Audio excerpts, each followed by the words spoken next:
Kita buka dalam 2 Raja-Raja 2. Ini cukup panjang ayatnya memang.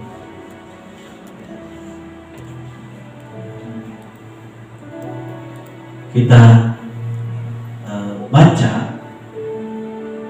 inti sarinya aja, yang intinya hari ini. Dan nanti saya ceritakan nanti ayat sebelumnya. Mulai dari ayat yang ke-11 sampai yang ke-14. Kalau sudah dapat kita baca secara bersama-sama, bisa dilihat layar monitor. 2, 3, ya. Sedang mereka berjalan terus sambil berkata-kata, tiba-tiba datanglah kereta api dengan kuda berapi, memisahkan keduanya. Lalu naiklah Elia ke surga dalam angin badai. Ketika Elisa melihat itu, maka berteriaklah ia, Bapakku, Bapakku, kereta Israel dan orang-orang yang berkuda. Kemudian tidak melihatnya lagi. Lalu direbutnya pakaiannya dan dikoyakannya menjadi 2 koyakan.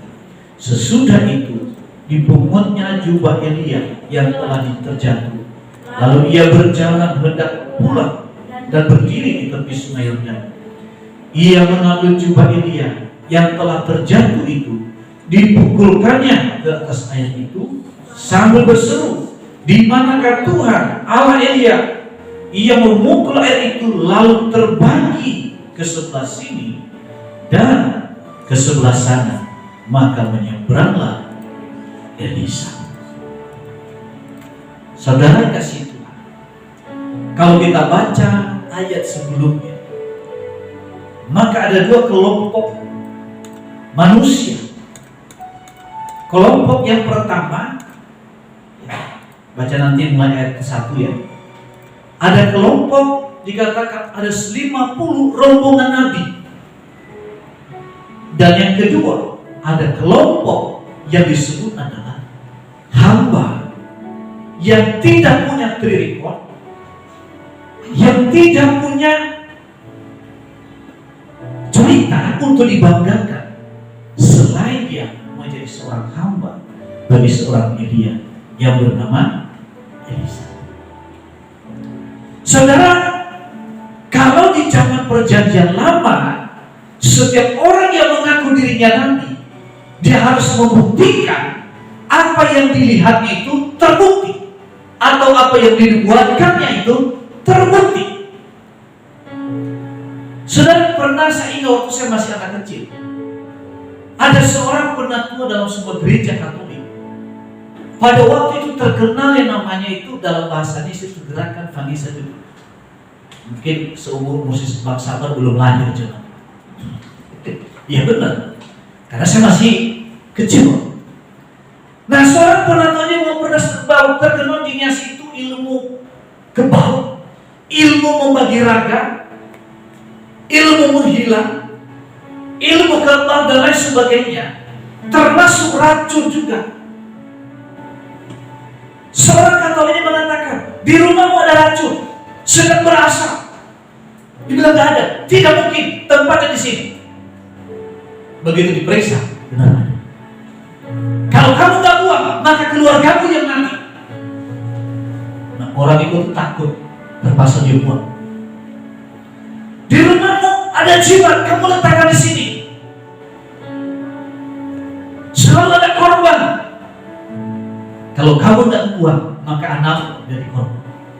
Pada waktu itu, saudara, terjadi gerakan pertobatan yang luar biasa. Bukan karena pendeta, tapi orang-orang sederhana, aktivis gereja, bukan pastor, bukan pendeta, bukan penginjil, orang-orang awam sama seperti kita.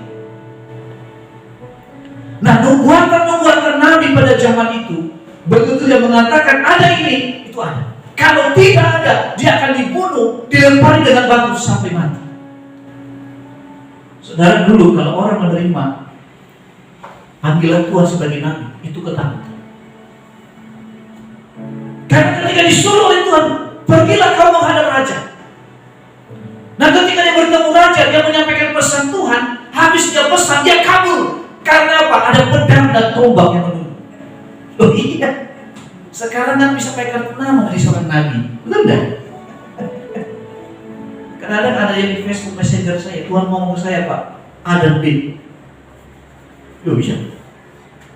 Tapi zaman itu saudara, seorang nabi itu harus punya trikot. Satu nabi di sebuah kota itu gempa itu sebuah kota. Nah bayangkan, ada 50 rombongan nabi. Anda tahu, Anda nggak bisa bohong apa-apa, ketahuan Anda udah mandi atau belum. Nabi yang pertama dia mengatakan, oh tadi kamu baru marah-marah. Nabi yang kedua mengatakan, oh tadi kamu buang nasi sembarangan, itu berkat Tuhan. Yang satu mengatakan, oh tadi kamu lempari ayam orang. Bayangkan 50 nabi, semua detail hidup kita dia ketahui. Kelompok ini saya kasih kelompok yang paling heboh, kelompok peramai. Di mana ada pasti mati. Dan kelompok yang kedua adalah kelompok yang setia, yaitu kelompok yang memiliki komitmen. Pada waktu Elia berkata kepada Elisa, aku pergi ke Yeriko, aku pergi ke Sungai Yordan, tinggal di sini. Elisa mengatakan, demi Tuhan dan demi hidupmu sendiri, aku sekali-sekali tidak meninggalkan engkau. Wow, keuntungannya apa sih sebetulnya ikut Elia? Menyampaikan pesan Tuhan juga, cuma hamba, cuma pelayan. Kalau Elia lapar, siapin makanan. Kalau Elia pergi, kelengkapan Elia harus dia bawa. Elisa itu bukan orang miskin. Dia memiliki 12 lembu untuk membajak, punya anak buah. Tapi dia meninggalkan segalanya untuk mengikut Elia sampai tidak punya apa-apa. Dan dia punya sampai tidak punya. Ya, dia ikut Elisa bukan karena dia miskin, dia kaya. Elisa dia bayar harga untuk menjadi hambanya Elia. Dia meninggalkan hartanya, meninggalkan keluarganya. Dan seorang nabi, seorang pelayan ketika dia menyerahkan hidup kepada Tuhannya, maka seumur hidupnya dia tak bisa mengerjakan apa-apa dan tidak bisa pergi ke rumah keluarganya karena dia telah dibeli. Elisa hanya menjual hidupnya menjadi pelayan bagi dia seumur hidup. Tidak dikenal di depan umum, tidak pernah berbicara, tidak sebagai seorang pengkhotbah, tidak sebagai pemain musik. Kalau pemain musik masih oke, saudara. Ya, pemain musik itu luar biasa. Orang yang ahli di keyboard, drum, bass, itu masa depannya itu ceria kalau di Jakarta, cerah. Karena dibutuhkan. Ini hanya hamba, hanya pelayan, pembantu rumah tangga masih penting ada upahnya. Ini nggak punya upah. Sedangkan kelompok nabi, mereka punya dream, mereka berdiri di depan. Ketika raja bertemu dengan seorang nabi, itu ketakutan yang luar biasa. Tapi tidak demikian dengan Elisa. Dia hanya menjadi seorang pelayan. Amin. Pelayan yang memiliki komitmen seumur hidup. Sedetik pun, selangkah pun dia tidak meninggalkan Elia. Dia tetap setia sampai pada kesudahan. Nah, waktu perjalanan itu, Elisa berjalan dengan Elia, berbicara. Lalu rombongan lain mengatakan, kamu tahu gak? itu tuanmu itu diambil pada hari ini. Kamu tahu? Loh, saya tahu. Kamu diamlah. Berjalan dari rombongan nabi lain ikut juga, tapi mulai dari jauh. Jadi pengamat, ya, pengamat itu lebih pintar daripada pemain, betul nggak? Ya, pernah nggak lihat pengamat bola main bola? Rata-rata pengamat bola tidak pernah main bola, dan itu paling pintar mengkomentari bola. Betul nggak Bang? Ya? Pengamat politik hampir rata-rata mereka tidak pernah menjadi seorang politikus, sehingga mereka pintar-pintar mengamati. Nah, Nabi ingin melihat dari jauh. Mereka tidak berjalan bersama dengan Elia dan Elisa. Lalu kedua kalinya ditanya lagi, Elisa, kamu tahu nggak Tuhan diambil daripada hari? Ya saya tahu, udah diam lah, bikin berisik aja gitu. Ikut. Pak, Anda tahu rahasia Elisa dipakai Tuhan yang luar biasa, sampai radiasinya sampai ke seluruh dunia, sampai kepada kita hari ini. Rahasianya adalah komitmen untuk setia sampai pada kesudahan. Setelah mereka berjalan bersama dengan Elia, lalu kemudian Elia ini menyeberang ke Sungai Yordan, dan ajaibnya Sungai Yordan itu terbelah jadi dua. Mereka melewati Sungai Yordan tanpa mereka basah karena terbelah. Sampai setelah mereka lewat, lalu Sungai Yordan itu bisa kembali ke tempat. Saudara kasih Tuhan,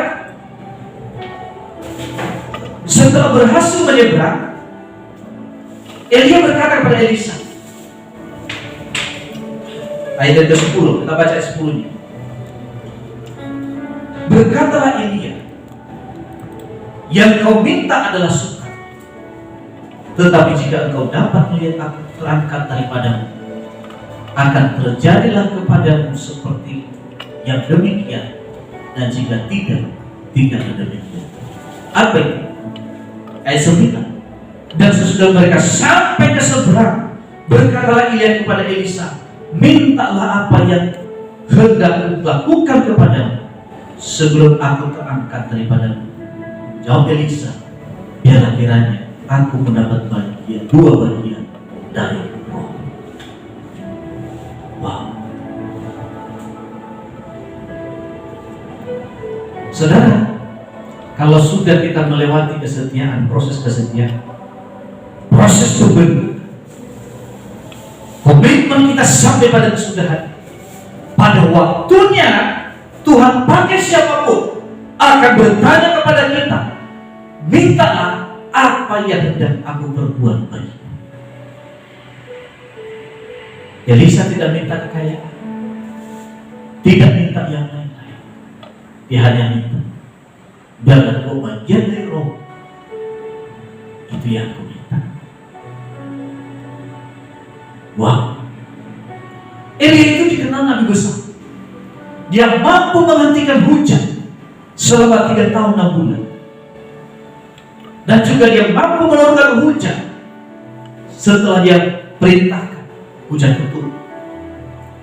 Dia menyembelih 450 nabi Baal seorang diri, yang menghidupkan yang mati, dan juga mengubah tepung yang segenggam cukup untuk dimakan 3 tahun 6 bulan, dan minyak tidak habis. Itu Elia. Artinya kalau Elisa meminta 2 bagian, berarti terjadi pelipat gandaan, pengurapan pelipat gandaan untuk melakukan promosi. Dan Tuhan katakan dan Elia berkata kepada Elisa, itu akan terjadi kepadamu kalau aku terangkat daripada. Kita baca. apa yang terjadi? Ayat ke-14. Ia mengambil jubah Elia yang telah jatuh itu, dipukulkannya ke atas air sambil berseru, "Di manakah Tuhan Allah Elia?" Ia memukul air itu lalu terbagi ke sebelah sini dan sebelah sana. Maka menyeberanglah Elia. Ayat 15. Nih, ketika rombongan Nabi yang dari Yeriko itu melihat dia dari jauh, mereka berkata, "Roh Elia telah hinggap pada Elisa." Mereka datang menemui dia, lalu sujud mereka kepadanya sampai ke tanah. Saudara, seorang yang tidak punya track record dalam hidup, ketika dia mengalami atau menerima pengurapan berlipat ganda, maka saat itulah Roh Tuhan berkuasa atasnya, dan di saat itu juga penghormatan itu datang dengan sendirinya. Amin. Dalam melayani Tuhan tidak ada istilah senior dan junior. Seorang nabi yang punya predikat yang luar biasa, trikot. Elisa yang tidak punya trikot, dia hanya punya komitmen. Tiba-tiba dipenuhi oleh pengurapan yang baru yang disebut roh dan kuasa Elia. Senior yang punya trikot itu tunduk, bukan karena Elisa, tapi karena ada roh Tuhan yang ada di dalam diri. Amin. Anda menjadi senior bukan karena perjalananmu yang kamu bangga-banggakan, dulu saya begini, dulu saya begitu. Tidak. Yang menentukan adalah pemakaian Tuhan dalam hidup. Itulah yang dihormati. Amin. Maka dari itu pastikan diri kita menerima pengurapan otoritas dari Tuhan. Dan satu kata yang kamu ucapkan, ada kuasa dan otoritas. Itu yang beda. Ketika kita buka FA di hutan kayu, mereka tahu, oh itu ibadah orang Kristen. Tapi mereka dengan rela hati untuk menyembah dan mendengarkan firman Tuhan. Ada orang Padang, ada orang Chinese, ada orang Betawi. Karena Tuhan kita yang menarik perhatian. Tapi ada harga yang saya bayar. Saya hidup dalam peperangan rohani. Amin. Saudara kasih Tuhan. Selanjutnya saudara, yang senior tadi, ya biasa ya kebanyakan dalam tradisi kita orang Asia selalu dianggap remeh yang junior, betul enggak? Ya kan? Kenapa? Yang tua-tua itu lebih banyak makan asam, makanya darah tinggi. Kebanyakan asam, makan asam garam. Senior. Yang junior ini, dia tahu dia nggak punya pengalaman, tapi dia punya Tuhan. Dan Tuhan yang mempromosikan. Dan akhirnya orang-orang yang makan asam garam sujud di hadapannya, karena dalam dirinya ada kuasa, ada otoritas, ada pengurapan. Maka dari itu kita ini selalu berdoa, komitmen setiap hari kepada Tuhan, memohon supaya Roh Tuhan berkuasa atas kita, agar ucapan-ucapan kita ini ada wibawa, ada otoritas. Dan kemanapun kita pergi, ada penyertaan Tuhan yang sempurna. Pastikan itu. Ada tanda-tanda hebat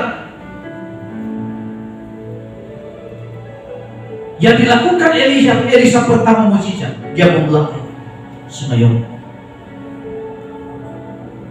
Para nabi yang lain tidak bisa, karena mereka hanya pengamat dari kejauhan, hanya peramai, hanya bikin heboh, hanya bisa menjadi penasehat tanpa merasakan apa-apa.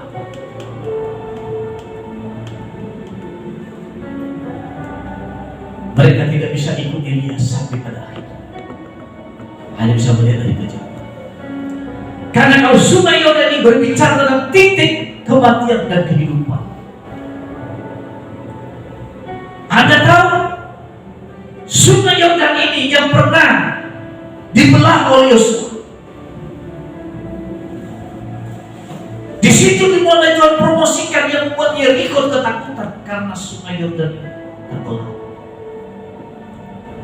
Dan yang kedua, Yohanes Pembaptis, dia dipromosikan, dia memulai pelayanannya dari sungai Yordan ini.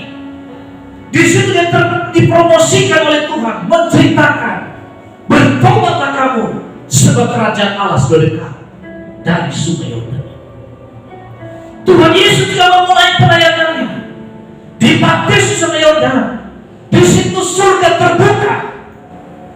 Lalu Roh Kudus turun dalam berupa burung merpati, dan ada suara yang berseru, inilah anak yang kasih, kepadanya aku berkenan.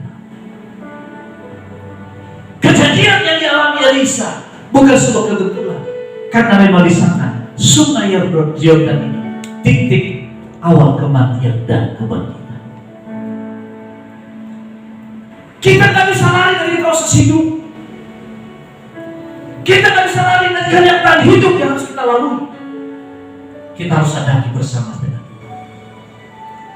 Di situlah kita melihat terobosan yang luar biasa. Dan apa yang terjadi? Kenyataan hidup yang tidak mungkin ini, waktu Tuhan berkuasa memenuhi hidup kita, apa yang tidak mungkin jadi mungkin? Sungai Yordan ini terbelah, dilakukan oleh seorang yang hanya seorang abdi. Kita ini bersiapa-siapa? Kita ini hanya hamba, tapi hamba Tuhan yang diperlengkapi oleh kuasa. Apa yang dilakukan Elisa? Elisa hanya punya modal, komitmen untuk setia sampai pada kesudahan. Orang-orang yang setia, saya tidak pernah melihat ditinggalkan oleh Tuhan. Amin. Orang-orang pecundang yang seringkali jauh dari berkat Tuhan, ketika ditempatkan kita dimanapun, enak atau tidak enak, itu Tuhan izinkan memproses hidup kita untuk naik ke level yang lebih tinggi. Yang setuju katakan amin. Yang setuju katakan amin. Jangan lari dari proses. Kalau kamu belum selesai prosesnya, kemana pun kamu pergi akan kejar itu proses itu. Di mana titik kelemahan yang belum kau menang, iblis akan terus kejar. Maka kita harus menang. Dan ketika menang kita, sungai Yordan di depan kita akan terbelah. Ini mujizat pertama dilakukan Elisa. Mujizat yang kedua, lihat di perikop nanti di Alkitab. Elisa itu melihatkan air Yeriko. Air Yeriko ini saudara sering membuat keguguran. Setiap ibu-ibu mengandung hamil gugur karena airnya. Apakah karena mereka mandi di sana atau mereka mengkonsumsi? Ada virus yang membuat wanita keguguran. Dan pada waktu itu Elisa melihatkan air ini, sehingga tidak ada satupun wanita yang gugur. Orang yang minum dan mandi di daerah ini dan sekitarnya. Dan yang kedua, ketika Elisa dihina oleh anak-anak, ayat 23-24 ya sampai 25. Kepalanya itu botak. Saya ini belum termasuk botak karena masih ada rambutnya. Elisa itu botak, saya tahu karena umur atau karena bawaan. Diledekin oleh anak-anak, naiklah botak. Apakah mungkin dia lagi di lembah naik ke atas gunung? Diledekin.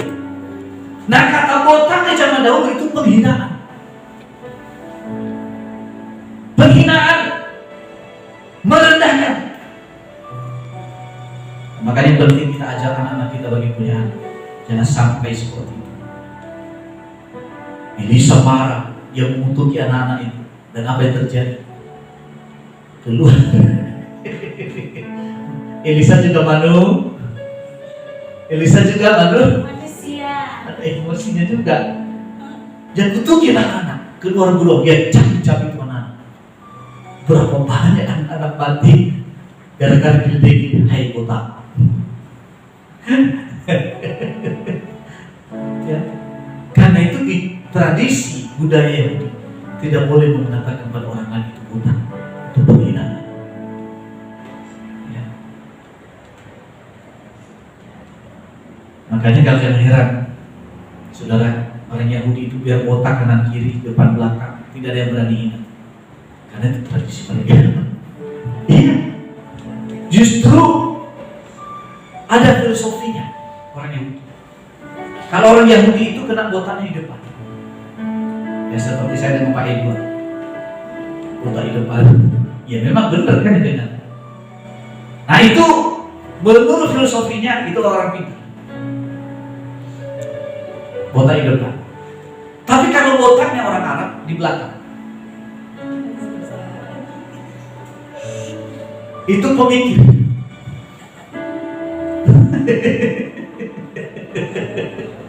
Itu pemikir.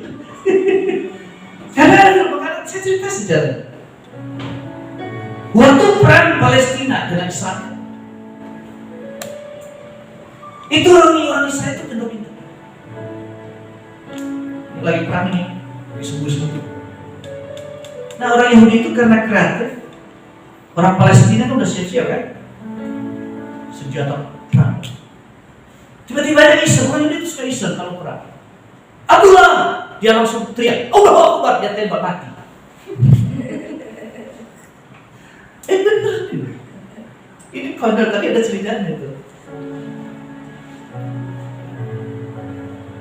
Kasih waktu berapa jam, itu dia manggil.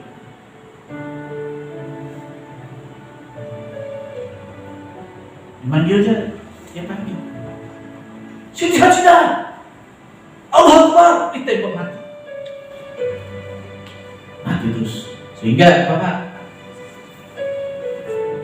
komandan mengumpulkan. Kenapa banyak prajurit kita mati? Ya orang Yahudi itu diciri-ciri. Mari dalam kita Abdullah, begitu panggil Allahu Akbar dia tembak.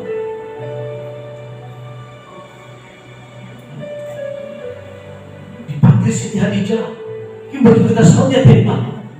Oh kalau gitu tiru gaya mereka. Cara gimana?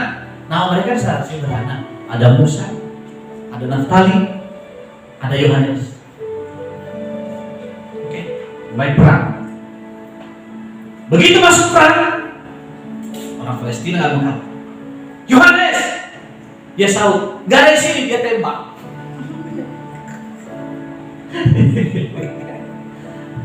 Dan seterusnya.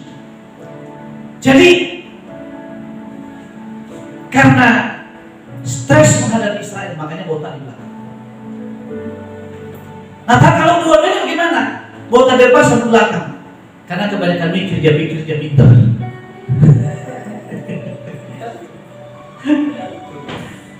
Jadi orang Yahudi tidak boleh, walaupun kenyataannya botak, kita panggil botak. Bagi mereka itu penghinaan. Kemudian saudara, selanjutnya seorang nama jenderal, tapi dia punya penyakit, namanya penyakit kusta. Bacaan selanjutnya, saya nggak baca satu persatu.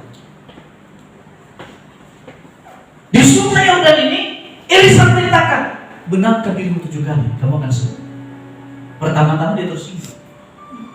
Prajurit ingatkan, kalau yang suka aja disuruh oleh Nabi Allah, Abdi Allah, kau mau, apalagi hanya membenamkan diri. Begitu mendengar pendapat anak-anak Umayyah, dia benamkan dia 7 kali di sungai Yordan. Apa yang terjadi? Kustanya hilang. Dikatakan tubuhnya seperti tubuh bayi. Wow.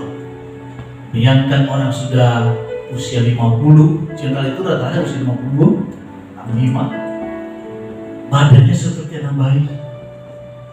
Istrinya dapat omongan bayi raksasa. Aduh, gemesin, ya kan? Istrinya punya pekerjaan baru, suka cubitin. Omongan banget karena seperti bayi. Alkitab menceritakan, baca nanti ayat pasal 3 ya. Dan banyak lagi mujizat. Dan terakhir, Elisa, ketika dia sudah meninggal dunia, ada orang yang sudah mati kena pada tulang Elisa hidup kembali. Luar biasa ya. Orang yang sudah mau dikuburkan, waktu itu Israel sedang dalam keadaan diserang,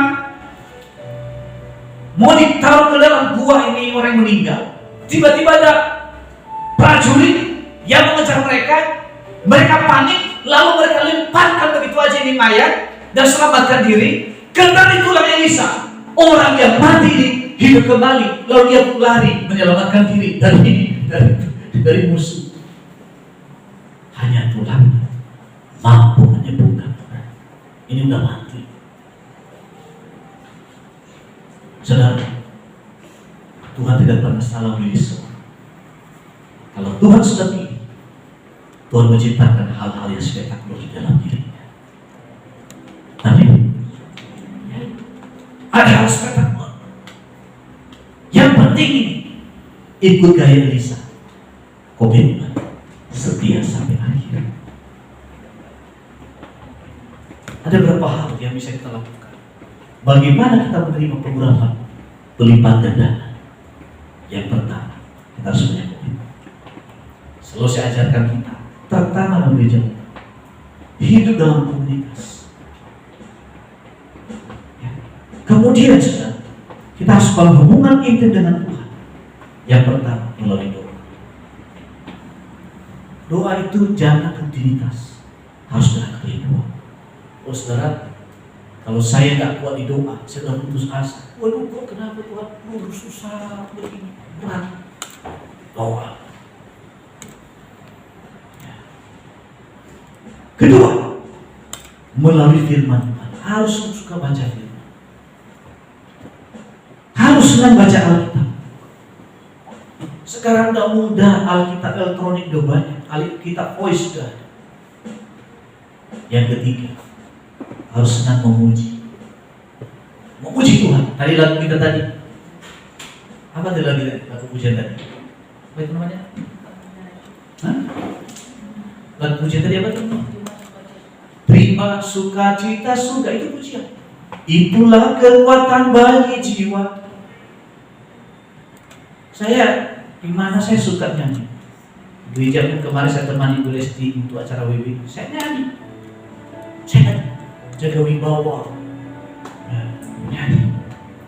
Daud itu raja, dia lompat begitu. Mulai memuji Tuhan. Yang ketiga, yang keempat, mulai belajar masuk. Mau mengikuti kehendak-Mu ya Bapa. Ku mau selalu menyenangkan hati-Mu. Mas menyembah. Haleluya,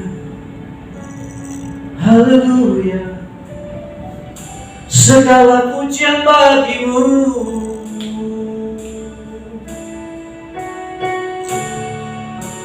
Pengagungan hanya untuk jiwaku rindu pribadi-Mu Tuhan.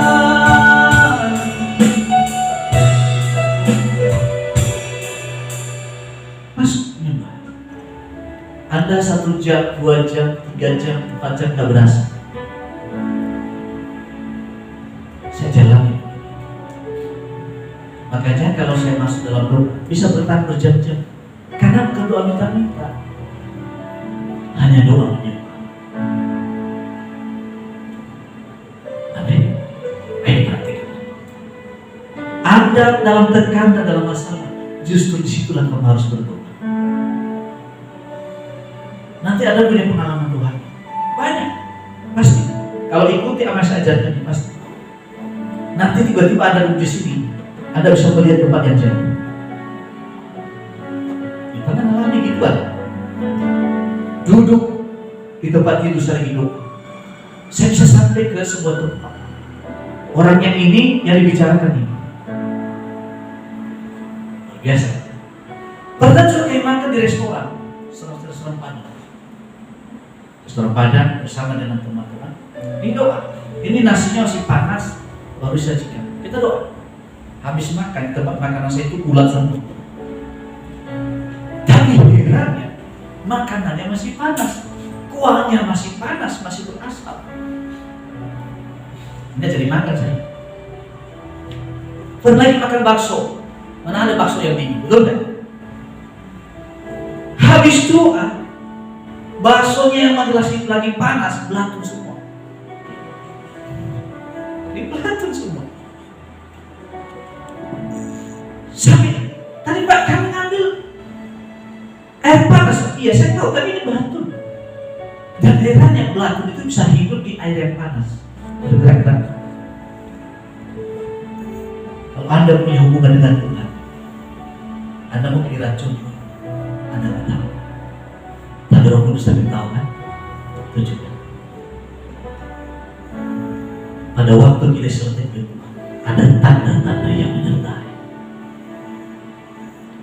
Pernah juga kami diutus, dulu ada 2 teman, saya dengan teman saya. Markas Torus satu teman, diutus sebuah penginjilan di suku yang tidak ada Kristen, sebuah desa. Nah ini kami lagi dari situ udah hampir 6 bulan berdoa, jangan berkata itu.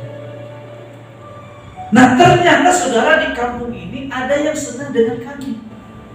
Tentu anak gadis, bukan pemuda, pemudi senang dengan kami. Nah orang-orang yang kami layani ya, kita injili satu persatu menceritakan nama Yesus. Karena kami ini dua-duanya ganteng-ganteng. Nah itulah, karena ada kemuliaan Tuhan. Gitu. Nah tiba-tiba kami itu bukan tidur, tapi seperti di alam yang lain. Kami melihat 2 gadis ini. Teman saya juga sama. Kami berdua berdampingan. Iya, dia lihat ini kakak beradik. Ini wajahnya ini. Nah, kemudian kami sadar doa. Saudara besoknya kami bertemu dengan teman cerita, tahu nggak? Ini si A, si B. Kemarin mereka datang ke dukun ini, bawa fotonya bawa foto lalu kemudian dikasih ada 2 biji apakah itu bawang atau apa dia bawa, dan dikatakan itu sambil menyebutin namanya Om Storus sama Om Petrus. Gitu ya. Kalau nggak kuat doa, mungkin kami sudah terperangkap di sana. Ini karena ya, kadang-kadang kami berdua sama-sama 2 jam, 3 jam, kadang-kadang 4 jam, karena kita nggak mau tahu kita mau pelayanan kemana, mau menginjil di mana, kan gitu kan? Bagaimana cara menginjil? Doa. Jadi kadang-kadang kita hanya 4 jam, kadang-kadang 3 jam, doa Tuhan kami kemana menginjil. Melalui doa itu, saudara, sama juga dalam bekerja. Doa, Tuhan saya mau melamar kerja di mana? Di mana Tuhan? Tuntut saya. Mungkin belum ketemu, terus berdoa. Tepat pada waktunya Tuhan akan